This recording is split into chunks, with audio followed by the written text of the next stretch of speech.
Осы жәннаттың тұрғындары өзара сөйлесіп әңгімелесіп жатырған кезде біреуі, араларынан біреуі, менің досым бар еді дейді бұл дүниеде. Қазір тозаққа түсті дейді сол.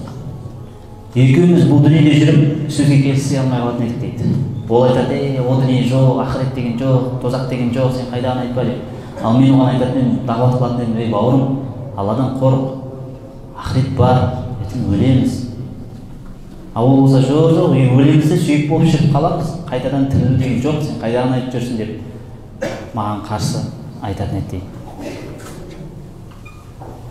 Ал Алланың уәдесі хақ болып шықты ғой дейді, әлгі мұсылман айтып жатыр, жәннатта.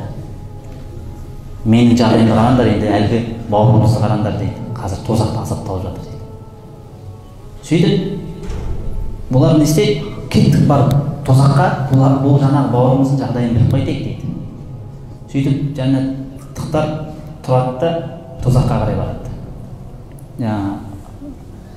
Каб әл-Ахбар деген ғалым бар, сахаба ғалым. Сол айтады, жәннатта мынандай бір кішкентай терезе бар дейді. Сол терезеден тозақтықтарды көруге болады дейді.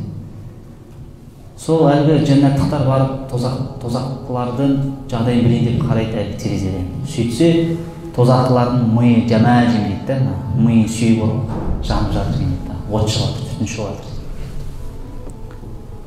Әлгі жаңа бауырын танып қалады.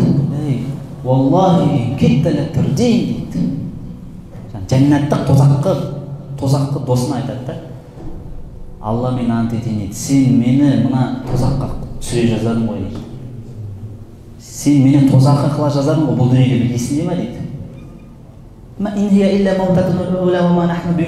Деп айтатын есінде ма дейді. Тек бұл дүние бар еді ғой.